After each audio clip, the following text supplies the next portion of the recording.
අද අපි ටිකක් ගැඹුරින් බලමු නේද මේ සමාජයේ ගොඩක් කතා බහට ලක්වුණු අර ටීචර් අම්මා කියලා ප්‍රසිද්ධ හයේෂිකා ප්‍රනාන්දු මහත්මිය සම්බන්ධ සිද්ධිය අනුත්ම තත්ත්වය. ඔව් ඇත්තදම අපේ මේ කතාබහට අපි පදනම් කරගන්නේ පොලිස් වාර්තා සහ ඒ ආශ්‍රිතව පළවන තොරතුරු විතරයි. අරමුණ කිසිම පැත්තකට බර නැතුව මේ මූලාශ්‍රවල තියෙන දේවල් හරහා සිද්ධිදාමයේ තේරුම් ගන්න එක. හරියටම අපක්ෂපාතීව බලන එක තමයි වැදගත්. ඔව්. මොකද මේ ශිෂ්‍යත්ව පන්තියකින් එම ජනප්‍රිය චරිතයක්නේ.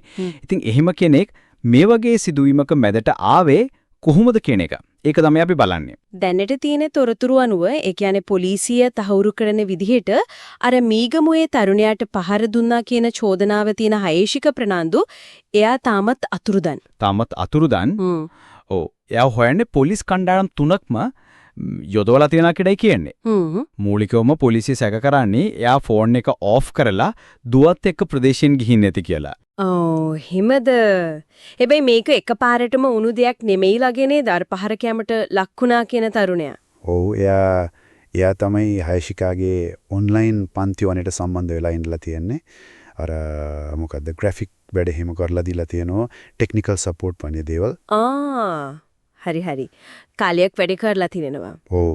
සිද්ධිය පටන් ගන්න ඇත්තටම ඔෆිස් එකට අලුතෙන් ආපු තරුණියක් කරපු පැමිණිල්ලකින්. මොකද්ද පැමිණිල්ල? අර කලින් කිව්ව තරුණයා යාට ලිංගික අතවර කරන්න හැදුවා කියලා. ඒක තමයි පැමිණිල්ල. ඉතින් මේක අර තරුණිය කියද තියෙනවා හයේෂිකාටයි අර ඔෆිස් එකේ මැනේජර්ටයි. ඒ මැනේජර් කියන්නේ හයේෂිකාගේ සැමියා කියලාත් සඳහන් වෙනවා සමහර තැන්වල. එතනින් පස්සේ? එතකොට ටික පුනුසුම් වෙන්නේ නැති නේද කාරණාව. පොලිසියටත් ගිහින් දිනවා කියලා තාරංචියේ. ඔව් ඒ සම්බන්ධයෙන් කතා බහක් වෙලා කටාන පොලිසියට පැමිණිල්ලක්කුත් ගිහින් තියෙනවා. හරි. ඒ පැමිණිල්ලෙන් පස්සේ තමයි අර තරුණයාව රස්සාවෙන් අයින් කරලා තියෙන්නේ. හැබැයි එතනින් නතර වෙන්නේ නැහැ. අර තරුණයාගේ සහෝදරී මේ අයින් කරපු එක වැරදි අසාධාරණයි කියලා Facebook එකේ පෝස්ට් එකක් දාලා තියලා හයේෂිකා ප්‍රනාන්දු ගැන. Facebook පෝස්ට් එක. ඒක තමයි නේද මේක තවත් දුරදිග යන්න හේතුව. ඒක තමයි ප්‍රධාන හැරවුම් ලක්ෂයක් වෙන්නේ. මොකද පොලිස් වාර්තාවල තියෙන විදිහට ඒ පෝස්ට් එක නිසා තමයි හයේෂිකා එයාගේ හස්බන්ඩ් අර මැනේජර් ඒගොල්ලෝ ආයෙමත් අර තරුණයව හම්බ වෙන්න යන්නේ. එතනදි වෙච්ච බහින්වස් වීමක්. ඒක දුරදිග ගිහින් තමයි හයේෂිකා එයා දාගෙන හිටපු අර උල් සපත්තු වලින් තරුණයාගේ රහස් ප්‍රදේශයට පහර දුන්නා කියලා චෝදනාව එල්ල වෙන්නේ. උල් සපත්තු වලින්. ඔව්. ඒකෙන් වෛද්‍ය වාර්තා වලින් තහවුරු වෙලා තියෙනවා එයාගේ වෘෂණ කෝෂ වලට හානි වෙලා තියෙනවා කියලා.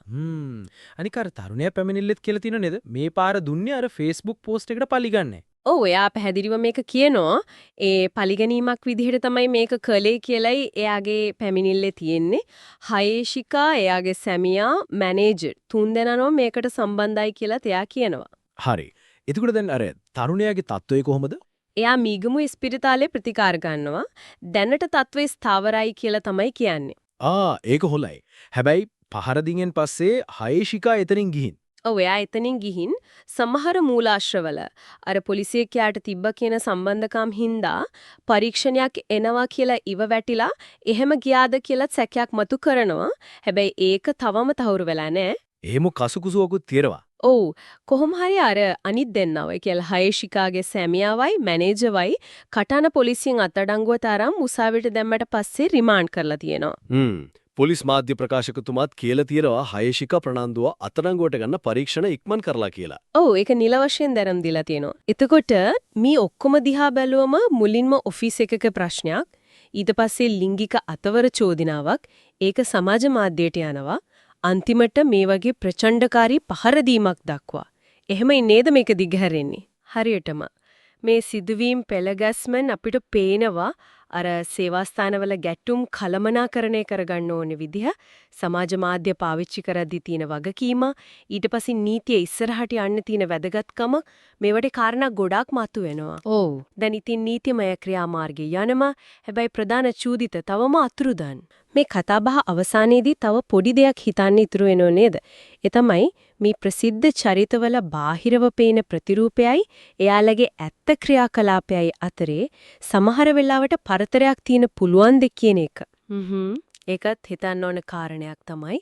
අනිත් එක තමයි මේ වගේ සිදුවීමකදී මහජන මතය හැදෙන්න විශේෂයෙන්ම අර සමාජ මාධ්‍ය වලින් එන තොරතුරු වලට කොච්චර බලයක් තියෙනවද කියන එකත් නිකමට හිතන්න ඉතුරු වෙන දෙයක්. ඇත්ත. ඒ ගැනත් අපි අවධානයෙන් ඉන්න ඕනේ. අද මේ කරුණු කාරණා ගැන කතා කරාට බොහොම ස්තුතියි.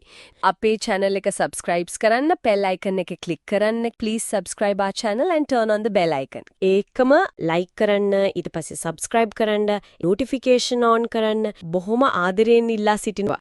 ඔයාලගේ සහයෝගය අපිට ලොකු හයියක් අනිවාර්යයෙන්ම. නැවතත් මේ වගේ රසවත් දෙයක් එක්ක හමු වෙමු.